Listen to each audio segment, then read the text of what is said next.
자, 오늘 우리에게 주신 하나님의 말씀 마태복음 6장 1절에서 34절까지 말씀입니다. 신약성경 8페이지에 있습니다. 마태복음 6장 1절에서 34절. 좀 길지만 한 장 전체를 다 읽도록 하겠습니다. 마태복음 6장 1절에서 34절까지 말씀 제가 먼저 읽고 한 절씩 교독합니다. 하나님의 말씀을 교독할 때 살아계신 하나님의 음성을 들으시기 바랍니다. 사람에게 보이려고 그들 앞에서 너희 의를 행하지 않도록 주의하라. 그리하지 아니하면 하늘에 계신 너희 아버지께 상을 받지 못하느니라. 그러므로 구제할 때에 외식하는 자가 사람에게서 영광을 받으려고 회당과 거리에서 하는 것 같이 너희 앞에 나팔을 불지 말라. 진실로 너희에게 이르노니 그들은 자기 상을 이미 받았느니라. 너는 구제할 때에 오른손이 하는 것을 왼손이 모르게 하여 내 구제함을 은밀하게 하라. 은밀한 중에 보시는 너의 아버지께서 갚으시리라. 또 너희는 기도할 때에 외식하는 자와 같이 하지 말라. 그들은 사람에게 보이려고 회당과 큰 거리 여기에 서서 기도하기를 좋아하느니라. 내가 진실로 너희에게 이르노니 그들은 자기 상을 이미 받았느니라. 기도할 때에 내 골방에 들어가 문을 닫고 은밀한 중에 계신 내 아버지께 기도하라. 은밀한 중에 보시는 내 아버지께서 갚으시리라. 또 기도할 때에 이방인과 같이 중언부언하지 말라. 그들은 말을 많이 하여야 들으실 줄 생각하느니라. 그러므로 그들을 본받지 말라. 구하기 전에 너희에게 있어야 할 것을 하나님 너희 아버지께서 아시느니라. 그러므로 너희는 이렇게 기도하라. 하늘에 계신 우리 아버지여, 이름이 거룩히 여김을 받으시오며 나라가 임하시오며 뜻이 하늘에서 이루어진 것 같이 땅에서도 이루어지이다. 오늘 우리에게 일용할 양식을 주시옵고 우리가 우리에게 죄 지은 자를 사하여 준 것 같이 우리 죄를 사하여 주시옵고 우리를 시험에 들게 하지 마시옵고 다만 악에서 구하시옵소서. 나라와 권세와 영광이 아버지께 영원히 있사옵나이다. 아멘. 너희가 사람의 잘못을 용서하면 너희 하늘 아버지께서도 너희 잘못을 용서하시려니와 너희가 사람의 잘못을 용서하지 아니하면 너희 아버지께서도 너희 잘못을 용서하지 아니하시리라. 금식할 때 너희는 외식하는 자들과 같이 슬픈 기색을 보이지 말라. 그들은 금식하는 것을 사람에게 보이려고 얼굴을 흉하게 하느니라. 내가 진실로 너희에게 이르노니 그들은 자기 상을 이미 받았느니라. 너는 금식할 때에 머리에 기름을 바르고 얼굴을 씻으라. 이는 금식하는 자로 사람에게 보이지 않고 오직 은밀한 중에 계신 내 아버지께 보이게 하려 함이라. 은밀한 중에 보시는 내 아버지께서 갚으시리라. 너희를 위하여 보물을 땅에 쌓아두지 말라. 거기는 좀과 동록이 해하며 도둑이 구멍을 뚫고 도둑질하느니라. 오직 너희를 위하여 보물을 하늘에 쌓아두라. 거기는 좀이나 동록이 해하지 못하며 도둑이 구멍을 뚫지도 못하고 도둑질도 못하느니라. 내 보물이 있는 그곳에는 내 마음도 있느니라. 눈은 몸의 등불이니 그러므로 내 눈이 성하면 온몸이 밝을 것이요 눈이 나쁘면 온몸이 어두울 것이니 그러므로 내게 있는 빛이 어두우면 그 어둠이 얼마나 더하겠느냐. 한 사람이 두 주인을 섬기지 못할 것이니 혹 이를 미워하고 저를 사랑하거나 혹 이를 중히 여기고 저를 경히 여김이라. 너희가 하나님과 재물을 겸하여 섬기지 못하느니라. 그러므로 내가 너희에게 이르노니 목숨을 위하여 무엇을 먹을까 무엇을 마실까 몸을 위하여 무엇을 입을까 염려하지 말라. 목숨이 음식보다 중하지 아니하며 몸이 의복보다 중하지 아니하냐. 공중의 새를 보라. 심지도 않고 거두지도 않고 창고에 모아 들이지도 아니하되 너희 하늘 아버지께서 기르시나니 너희는 이것들보다 귀하지 아니하냐. 너희 중에 누가 염려함으로 그 키를 한 자라도 더할 수 있겠느냐. 너희가 어찌 의복을 위하여 염려하느냐. 들의 백합화가 어떻게 자라는가 생각하여 보라. 수고도 아니하고 길쌈도 아니하느니라. 그러나 내가 너희에게 말하노니 솔로몬의 모든 영광으로도 입은 것이 이 꽃 하나만 갖지 못하였느니라. 오늘 있다가 내일 아궁이에 던져지는 들풀도 하나님이 이렇게 입히시거든 하물며 너희 일까 보냐 믿음이 작은 자들아. 그러므로 염려하여 이르기를 무엇을 먹을까 무엇을 마실까 무엇을 입을까 하지 말라. 이는 다 이방인들이 구하는 것이라. 너희 하늘 아버지께서 이 모든 것이 너희에게 있어야 할 줄을 아시느니라. 그런즉 너희는 먼저 그의 나라와 그의 의를 구하라. 그리하면 이 모든 것을 너희에게 더하시리라. 그러므로 내일을 위하여 염려하지 말라. 내일 일은 내일이 염려할 것이요 한날의 괴로움은 그 날로 족하니라. 아멘. 우리가 지난 주간 신년 특별 새벽 예배를 드렸습니다. 평일날 모이는 새벽 예배, 기도회 모임이었기 때문에 예배 후에 따로 저희가 모이거나 친교하거나 그러진 않았습니다만 그래도 이렇게 우리 성도님들을 매일 자주 볼 수 있어서 참 좋은 시간이었습니다. 지난 주일날 첫 주일 설교 때 말씀을 또 드렸고 또 새벽 예배 때도 말씀을 드렸지만 특별 새벽 때부터 저희가 시작한 것이 있습니다. 바로 말씀 묵상 훈련. 마태복음과 함께하는 말씀 묵상 훈련을 했습니다. 매일 한 장씩 말씀을 읽습니다. 이제 우리가 평일날에는 2번씩 읽었죠. 오늘은 주일이라서 한 번만 읽었습니다만 그 말씀을 읽으면서 특별히 오늘 읽을 때 나에게 다가오는 부분이 있는가를 살펴보자라고 했습니다. 어떤 인물이 다가오는지, 어떤 사건이 더 특별하게 다가오는지, 어떤 표현 혹은 어떤 구절이 더 나에게 특별히 다가오는지. 그래서 그 말씀 구절을 통해서 오늘 나에게 말씀하시는 특별한 하나님의 음성을 들어보자. 이것이 말씀 묵상 훈련이다라는 것을 계속해서 말씀드리고 우리가 훈련을 해봤습니다. 제가 2026년을 준비하면서 어떻게 말씀을 전할까 계획을 세웠었습니다. 원래의 계획은 평일 그리고 토요 새벽 때까지는 이 말씀 묵상 훈련을 하고 하루에 한 장씩 읽는 그 훈련을 하고 주일날에는 조금 다르게 하자. 예전에 토요 새벽 예배 때 하다가 멈췄던 그 창세기 강의를 계속 하는 것이 좋겠다라고 생각을 했습니다. 근데 지난 한 주간 그 새벽 예배를 드리며 말씀 묵상을 하면서 저에게도 이 시간이 참 더 새롭고 은혜로운 시간으로 다가왔습니다. 그러면서 이제 든 생각이 이 훈련을 말씀 묵상 훈련을 온 성도가 함께 해야겠다. 그리고 계속해서 해야겠다라는 생각을 했습니다. 그 왜 우리 교회에서 여러 프로그램, 훈련 과정 이런 것들을 하는데 사실은 교회에서 하는 것들이 거의 비슷합니다. 그런데 어떤 프로그램을 할 때 한 교회에서는 잘 되는데 똑같은 비슷한 프로그램을 하는데 어떤 교회에서는 잘 안 되는 경우가 있습니다. 무슨 차이일까 많은 고민을 합니다. 프로그램 자체가 그렇게 다른 것 같지는 않은데 왜 여기서는 잘 되고 다른 곳에서는 잘 안 될까? 라고 우리가 이렇게 생각을 해보면 이런 차이가 있는 것 같습니다. 얼마나 일부의 성도만 모여서 잠깐 한 번 혹은 2번 하고 그치는가? 아니면 온 성도가 함께 모여서 그래도 꾸준히 계속 할 수 있도록 얼마나 힘쓰고 있는가? 거기에 따라서 그 프로그램이나 훈련이 잘 되느냐 혹은 그렇지 않느냐 그 성공의 차이가 성패가 거기 달려 있다는 겁니다. 자, 그래서 우리가 중요한 것은 우리가 다 함께 꾸준히 이 말씀 묵상 훈련을 하는 겁니다. 광고 시간에도 말씀드렸던 것처럼 이 말씀 묵상 훈련을 우리 삶의 일부로 그 신앙의 루틴으로 삼기 위해서 이제는 주일날도 우리가 함께 말씀을 보고 묵상하고 이 묵상한 것을 한 주 동안 어떻게 적용하면서 살 것인가 그것을 같이 고민하고 기도하는 훈련을 계속 할 것입니다. 오늘 읽으신 말씀 마태복음 6장 말씀이죠. 어제에 이어서 산상수훈, 예수님이 하신 산상수훈이 계속되는 말씀입니다. 우리가 읽으셔서 아시겠지만 너무 좋고 귀한 말씀이 많이 나옵니다. 구제에 대한 말씀도 나오고 기도에 대한 말씀도 나오고 금식 기도에 대한 말씀도 나오죠.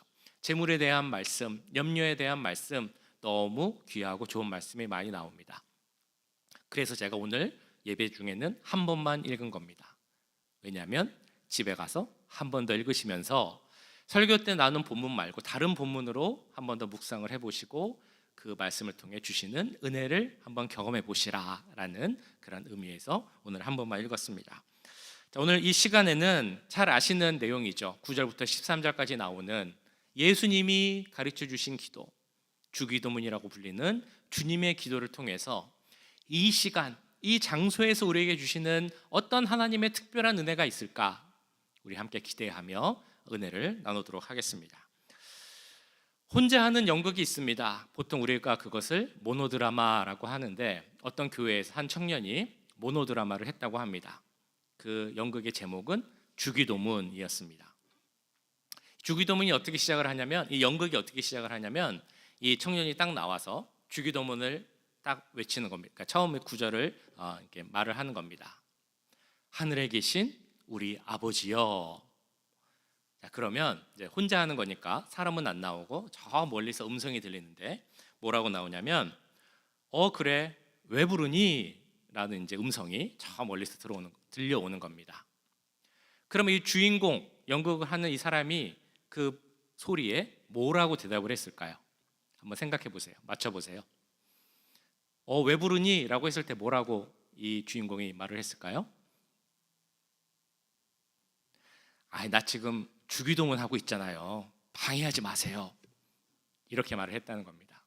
그 음성은 분명 하나님의 음성인데 이 사람은 그 하나님에 대해서도 그 음성을 듣지 않고 방해하지 마세요라고 했다는 겁니다.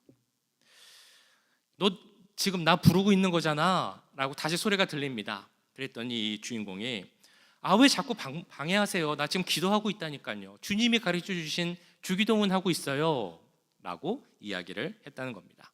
그러자 그 음성 하나님이 너는 나를 위해서, 그러니까 나를 통해 나를 대상으로 한 기도를 하는 것이 아니구나 라는 이제 말을 하면서 내용이 어떻게 진행이 되냐면 주기도문의 그 내용이 어떤 의미인지 그리고 정말 그 의미대로 살고 있는지 이렇게 대화를 하면서 진행해 나가는 것이 주기도문이라는 제목의 연극이었습니다. 이 연극이 시사하는 바가 무엇이 있겠습니까? 우리가 너무 잘 아는 주기도문. 그런데 그 의미를 과연 우리가 얼마나 알고 있는가라는 질문을 던진다는 겁니다. 주기도문 그러면 사실 어렸을 때부터 교회 가면 가장 먼저 외워야 되는 그런 기도문이기도 하고 또 크면 어떻게 됩니까? 어떤 모임이 있든지 무슨 기도 모임이 있든지 구역 모임이 있든지 꼭 마침은 주기도문으로 해야 되는, 왠지 그거 안 하고 마치면 뭔가 좀 마음이 섭섭한 그런 정도의 주기도문 그 의미가 주기도문에 남겨 있게 되었다. 우리가 그것을 생각해 봐야 하는 것은 아닌가라는 그 메시지를 주고 있다는 것입니다. 신약 성경을 보시면 주기도문이라는 그 말씀 구절이 나오는 것이 두 군데가 있습니다. 한 군데는 오늘 보신 마태복음 6장이고요. 다른 한 군데는 어디일까요? 주기도문 그 구절에 나오는 기도문이 나오는 곳 누가복음 11장에 나옵니다. 누가복음 11장을 보시면 왜 예수님이 우리에게 주기도문을 알려줬는지 그 내용이 이렇게 나옵니다. 제자들이 예수님께서 기도하시는 것을 이렇게 보고 있었습니다. 기다리고 있었겠죠. 그래서 예수님께서 기도가 마치고 이렇게 나오니까 제자들이 와서 예수님께 이렇게 부탁을 하는 겁니다. 예수님, 저기 세례 요한이라고 아시죠? 세례 요한은 제자들한테 이렇게 기도해라 라고 알려준대요. 예수님도 저희에게 어떻게 기도하는지 좀 알려주세요 라는 그 부탁을 하는 겁니다. 11장 1절 말씀에 이렇게 나오죠. 예수께서 한 곳에서 기도하시고 마치심에 제자 중 하나가 여짜오되 주여, 요한이 자기 제자들에게 기도를 가르친 것과 같이 우리에게도 가르쳐 주옵소서. 제자들이 예수님이 기도하는 것을 보고 나도 예수님처럼 좀 멋있게 잘 기도하고 싶다라는 생각을 했던 것 같습니다. 그래서 부탁한 것이 기도를 알려주세요라는 제자의 부탁이었고요, 요청이었고, 그래서 그 요청을 듣고 예수님이 제자들에게 알려주신 것이 바로 주기도문입니다. 그러니까 예수님이 알려주신 가장 좋은 기도의 모범 답안이 바로 주기도문이라는 것입니다. 그러니까 우리 마음속에 혹시 내가 기도를 잘하고 싶은데 어떻게 해야 될까? 예수님 알려주세요 라는 그 질문을 다시 할 필요가 없는 이유는 이미 예수님께서 어떻게 하면 기도를 잘할 수 있다라고 알려주셨기 때문이죠. 그것이 바로 주기도문이라는 것입니다. 그래서 기도를 잘하기 위해서 우리가 주기도문을 묵상하는 것이 필요합니다. 그리고 주기도문을 묵상하다 보면 우리가 그 첫 문장에서부터 어떤 이거는 정말 충격이다 라는 것을 깨달을 수 있어야 됩니다. 주기도문을 읽으시면서 혹은 그 기도를 드리면서 어떤 충격을 받았다라고 생각하신 적이 있으십니까? 어떤 충격인가 알기 위하여서 우리가 알아야 하는 그 유대의 풍습이 하나 있습니다. 어떤 거냐면 쉐몬의 에스레라는 것입니다. 혹시 들어보셨나요? 쉐몬의 에스레.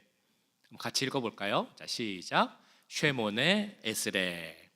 자, 이건 히브리어인데 어떤 의미냐면 숫자 18, 18을 의미하는 그런 단어입니다.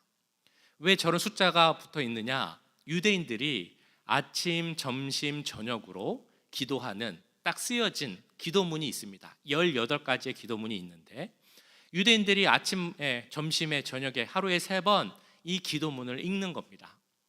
그러면서 기도를 드리는 거죠. 그리고 이것을 특별히 서서 이렇게 기도를 드렸기 때문에 그 기도의 이름을 아미다라고 부르기도 했습니다. 예수님의 제자들도 이 기도를 드렸습니다. 하루에 18번씩 그런 기도를 드렸지만 예수님이 드리는 기도를 보니까 자기들이 드렸던 그 쉐몬의 에스레라는 건 다릅니다. 뭔가 강력하고 뭔가 핵심적이고 뭔가 하나님께서 진짜 받으시는 것 같은 그런 기도를 드린다는 것을 제자들이 깨닫게 된 것이죠. 그래서 예수님께 우리가 기도 좀 좋은 기도 좀 알려주세요 라고 이제 요청을 한 것입니다. 그래서 예수님께서 그래 그러면 내가 알려줄게 이렇게 기도해봐 라고 이제 알려주시는데 그 첫 문장이 무엇이었냐 하면 바로 9절에 나오죠. 그러므로 너희는 이렇게 기도하라. 하늘에 계신 우리 아버지여 이름이 거룩히 여김을 받으시오며. 제가 계속해서 강조하며 말씀드린 내용이 이 9절 중에 충격적인 구절이 있다라는 것을 말씀드렸는데 어떤 구절이 그렇게 그 유대인들 제자들에게 충격이었을까요? 생각해 보실까요? 어떤 구절이 그렇게 충격적이었을까요? 그렇죠. 하늘에 계신 우리 아버지요. 아버지라는 호칭이 충격적이었다는 것입니다. 하늘에 계신 하나님을 아버지로 불렀다. 왜냐하면 요아킴 예레미야스라는 유명한 신학학자가 있는데요. 이분이 이제 고대 문헌을 이렇게 다 보니까 그 당시에 하나님을 아버지라고 부른 문헌 글이 하나도 없더라는 겁니다. 어떻게 하나님을 아버지라고 부릅니까? 유대인들이. 하나님은 무섭고 두려운 분, 어느 정도냐면 그 이름조차도 감히 입에 올릴 수 없는 그런 분이 하나님이다라고 그들은 생각하고 있었습니다. 그런데 그 하나님을 아버지, 더 나아가서 뭐라고 부르죠? 아빠, 이렇게 부르니까 이 호칭은 분명 그 제자들에게 충격이었을 것입니다. 왜 예수님은 하늘에 계신 하나님을 아버지라고 부르라고 했을까요? 그 의미가 무엇입니까? 자, 우리가 말씀 묵상을 할 때 그 묵상, 그러니까 말씀을 통해서 주시는 하나님의 음성을 듣기 위한 방법이 여러 가지가 있습니다. 질문을 던지는 것도 있고, 이렇게 여러 번 읽는 것도 있고, 그런데 또 한 가지 방법은 한 구절을 계속 되새겨 보는 것, 그것도 하나의 방법이 됩니다. 하늘에 계신 우리 아버지여 의 의미를 우리가 생각해 보려면 우리가 이것을 몇 번 반복해서 읽어보는 것도 하나의 방법이 될 수 있다는 겁니다. 하늘에 계신 우리 아버지, 하늘에 계신 우리 아버지, 하늘에 계신 우리 아빠, 아버지. 어떤 의미로 좀 다가오십니까? 하늘에 계신 우리 아버지요. 우리가 알아야 하는 것은 그분은 우리가 아버지라고 부르지만 어쨌든 하늘에 계신 분이라는 겁니다. 우리와는 다른 분, 진정한 하나님, 참 힘과 참 능력, 모든 것을 갖고 계시는 그 선하시고 완전하신 분이 바로 우리가 아버지라고 부르는 하나님이라는 그런 의미입니다. 너무 잘 아시는 말씀 중에 기도는 특권이다라는 말씀 아마 너무 잘 알고 계실 것입니다. 그렇게 생각하십니까? 기도는 특권이라고? 왜 기도가 특권입니까? 하나님은 하나님입니다. 세상을 창조하시고 주관하시고 역사를 이끌어 가시는 하나님, 못하시는 일이 없고 모르시는 게 없는 그런 하나님이 바로 우리 하나님인데, 그런 하나님을 아빠, 아버지라고 부르면서 우리가 기도를 할 수 있다면, 그렇기 때문에 우리의 기도는 특권이다라고 이야기하고 있는 것입니다. 할 수 있는 것입니다. 특별히 기도가 특권이다라고 제가 느꼈던, 이번 주간에 또 느꼈던 적이 있습니다. 말씀 묵상에 대해서 말씀을 드리면서 오늘은 우리가 읽었던 본문을 그냥 묵상으로 끝난 게 아니라 적용해 보도록 노력해 보세요. 참 좋은 말씀이에요. 좋은 내용이에요. 그렇게 하고 그치지 마시고 이거를 오늘 하루 삶에서 어떻게 해볼까 한번 생각하고 노력해 보세요. 예를 들면 오늘만큼은 내가 참 이 부분에 약해서 반복해서 짓는 죄가 있는데 오늘 하루는 이 죄를 짓지 않겠습니다. 혹은 오늘 혹시 사탄이 나를 유혹하고 시험하면 다른 때는 지는 경우도 있었지만 오늘은 한번 이겨보도록 힘써 보겠습니다. 그런 결단하시고 또 기도하시고 노력해 보세요 라는 말씀을 계속 드렸습니다. 그런 말씀을 드리면서 제가 이렇게 기도를 해드릴 때 빠지지 않고 나왔던 기도 내용이 뭐냐면, 하나님, 우리가 이렇게 해보려고 하니까 우리에게 믿음도 주시고 힘도 주시고 그렇게 잘 할 수 있는 능력도 주세요. 은혜도 많이 주세요. 이런 기도를 꼭 같이 드리게 되었습니다. 근데 제가 이렇게 곰곰이 생각을 해봤습니다. 왜 우리가 내 자신을 좀 객관적으로 보는 게 필요한데, 객관적으로 본다는 그 용어가 있습니다. 그 메타적으로 본다고 하죠. 메타인지적으로 본다고 하는데, 그런 나의 기도가 어떤가, 메타인지적으로 보면은 어떨까라는 생각을 해봤습니다. 좀 이상한 거 아닌가라는 생각이 들었기 때문입니다. 왜냐하면 하나님은 우리를 구원해 주셨습니다. 우리가 뭘 잘해서 구원한 것이 아니라 하나님의 일방적 은혜로 우리를 사랑하셔서 이렇게 안아주시고 죄를 용서해 주시고 구원해 주셨습니다. 그래서 지난주 우리가 보았던 것처럼 우리는 새로운 피조물이 되었고 하나님의 자녀가 되었습니다. 그러면 우리는 하나님의 자녀로서 새로운 피조물로서 당연히 그 모습으로 살아가야 합니다. 그런데 그게 당연한데도 우리는 이렇게 기도하는 겁니다. 근데 제가 잘 못해요. 그러니까 하나님, 믿음도 주시고요, 은혜도 주시고 또 주세요. 계속 주세요. 다 주세요. 힘도 주시고 능력도 주시고 다 필요합니다 라는 기도를 한다는 것입니다. 어찌 보면 이 기도는 좀 뻔뻔한 기도가 아닌가라는 생각을 해봤습니다. 그런데도 하나님은 그 생각에 대해서 이렇게 말씀을 하시는 겁니다. 그래도 예수님께서 하신 말씀, 그래도 기도하러 나와라. 하나님을 아버지라고 부르면서 계속 기도해라. 그것이 뻔뻔한 것처럼 보일지 몰라도 하나님은 오히려 그렇게 기도하러 나오는 것을 더 좋아하시고 더 기뻐하신다. 이렇게 말씀하시는 겁니다. 그런 마음이 참 들었습니다. 그런 걸 보면 정말 기도는 특권이구나. 하나님을 아버지라고 부를 수 있고 내 아버지니까 내가 참 어떻게 보면 뻔뻔하지만 계속해서 이것도 해주세요, 저것도 해주세요 이야기할 수 있고, 그런 모습도 내가 참 기쁘다, 너의 그런 모습도 사랑한다라는 하나님의 말씀을 들을 수 있으니 이것이 특권이 아니면 무엇이 특권이겠습니까? 하나님은 하늘에 계신 분인데 그 하나님이 나의 아버지입니다. 그 아버지께 내가 기도를 드릴 수 있습니다 라는 이 말씀이 주는 기도의 특권을 다시 한번 생각할 수 있는 우리가 되길 간절히 바랍니다.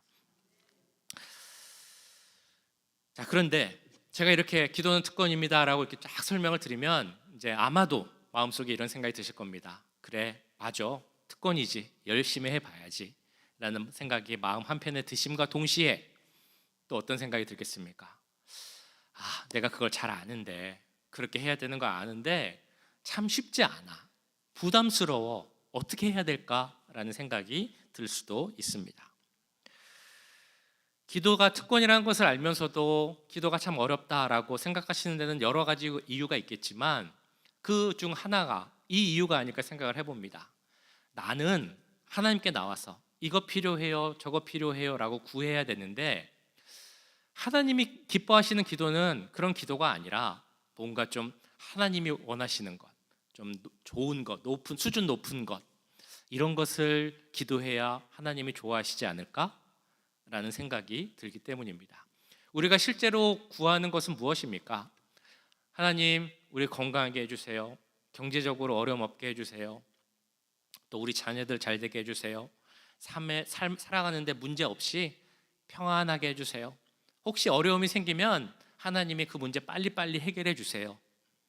이게 우리가 사실 보통 드리는 기도 제목입니다. 자, 그런데 우리에게 급한 기도는 이런 기도인데, 이런 기도를 드리면 이건 좋은 기도가 아닌 거 아닌가? 이런 기도만 드리면 안 되는 거 아닌가? 라는 생각이 드니까 기도는 마냥 특권이야 라고 생각하는 것도 쉽지 않을 수 있다는 것입니다. 자, 그럼 이런 생각이 들 때, 의문이 들 때 우리가 이렇게 묵상하면서 기도하면서 이렇게 질문을 던져보는 겁니다. 나는 지금은 이것저것 필요해요. 이런 것도 필요하고 저런 것도 필요해요. 그런 기도밖에 할 수 없는데, 그렇지만 그렇게라도 기도하는 게 맞는지 그런 생각이 들 때는, 하나님, 제가 이런 상황인데 어떻게 하면 좋겠습니까? 예수님이라면 어떻게 답변해 주시겠습니까? 라고 질문을 해보시는 겁니다. 오늘 주기도문을 묵상해 보면 예수님은 이렇게 말씀을 하십니다. 우리의 필요를 구하는 것도 좋은 기도이고 필요한 기도이다. 그것도 하나님은 우리에게 원하신다 라고 말씀하십니다. 11절 이렇게 나오죠. 오늘 우리에게 일용할 양식을 주시옵고, 너희는 이렇게 기도하라 라고 하시면서 너희의 양식을 위해서 기도하라 라고 말씀하십니다. 우리가 매일 살아갈 때 필요한 것을 위해서도 기도해야 한다는 겁니다.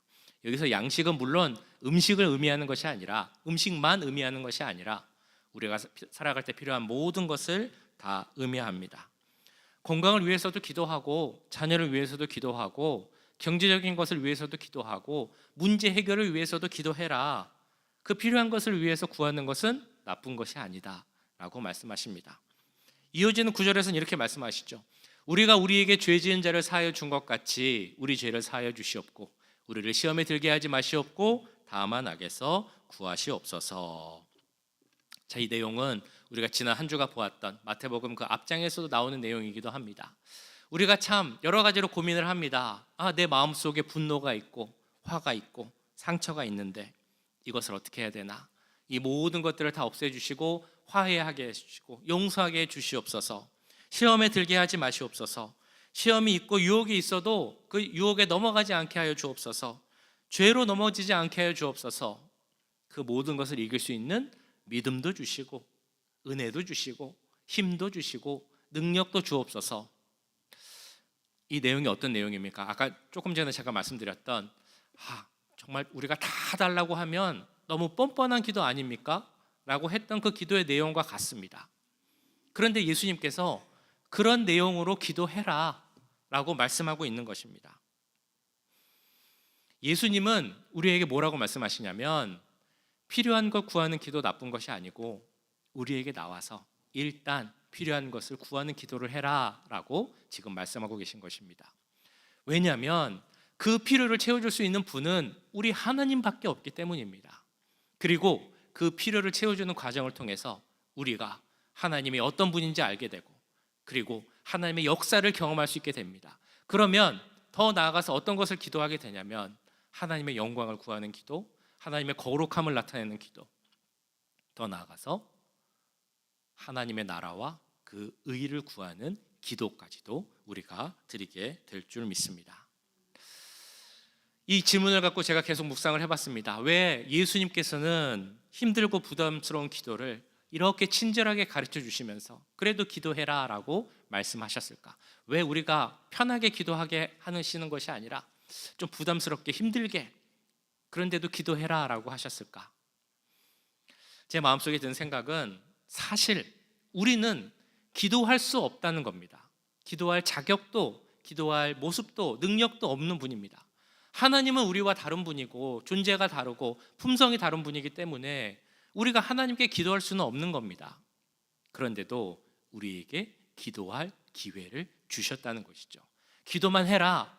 좀 힘들고 시작하기 불편하고 부담스러울 수도 있지만 기도하면 내가 다 들어주겠다. 필요한 건 나에서 구해라. 내가 너의 아버지니까 내가 다 들어주겠다 라고 말씀하고 계시는 겁니다. 이런 생각을 들어봤습니다. 어떤 회사에, 큰 회사입니다. 사장님이 계시고 말단 직원이 있으면 말단 직원이 사장에게 무언가를 요청하는 것은 아주 힘든 일일 것입니다. 그 위에 대리도 거쳐야 되고 과장도 거쳐야 되고 부장, 차장, 이사 많은 단계를 거쳐야 되겠죠. 근데 사장님이 어느 날 이런 이야기를 하는 겁니다. 내가 특별히 직원과의 대화 시간을 만들겠다. 그러니까 가장 필요한 거 한 가지만 다들 가지고 와라. 그러면 내가 웬만하면 다 들어주겠다. 그 자리에서 바로 듣고 다 해결해 주겠다 라고 사장이 이야기를 했다면 그 직원은 어떻게 반응을 해야 되겠습니까? 사장님을 만나다니 너무 어려워. 옷도 정장을 해야 되고 준비도 해야 되고 긴장도 너무 돼. 나 그 자리에 안 갈 거야. 이렇게 하는 게 맞을까요? 아니면 이건 절호의 찬스야. 다 들어준다고 했으니 무조건 나가서 얘기해야 돼. 이렇게 하는 게 맞을까요? 당연히 후자가 맞겠죠. 이거는 이 후자가 당연한 것처럼 우리에게 주어진 절호의 찬스, 그 기도를 놓치지 않는 것이 우리에게 너무나 중요할 것입니다. 주기도문을 묵상하면서 우리가 깨달아야 하는 것, 예수님께서 이렇게 친절히 기도를 가르쳐 주신 그 이유는 다름 아닌 이 특권, 특혜를 너희에게 누리라 라고 말씀하시기 위함입니다. 그것을 꼭 깨닫고 우리가 말씀 묵상의 루틴이 생기면서 동시에 이 기도의 루틴도 같이 생겨서 이 기도의 특권, 특혜를 누리며 살아갈 수 있기를 간절히 바랍니다. 우리가 말씀 묵상을 하면서 제가 계속 강조하고 있는 것이 있습니다. 이 묵상을 하고 깨달은 것이 있으면 어떻게 적용할까 고민하고 그대로 실천해 보자. 평일날 묵상이 오늘 하루 이렇게 해보자 라는 그 묵상 적용 훈련을 한다면 주일날 말씀은 이번 한 주는 이 말씀으로 어떻게 살까라는 그 생각을 해봐야 됩니다. 주기도문을 묵상하면서 어떤 적용을 생각해 보셨습니까? 그 첫 문장 우리가 꼭 잊지 않고 기억하면 좋겠습니다. 하늘에 계신 우리 아버지여. 하나님을 우리 아버지로, 단순히 아버지 아니라 아빠라고 부를 수 있는 그 관계를 생각하면서 아빠, 아버지라는 호칭을 이번 주에 계속 부르면서 기도를 좀 해보시면 좋겠습니다. 그러면서 이렇게 이야기하세요. 아빠, 나 이거 필요해요. 아버지, 나 이거 좀 도와주세요. 아버지, 나 이거 힘들어요.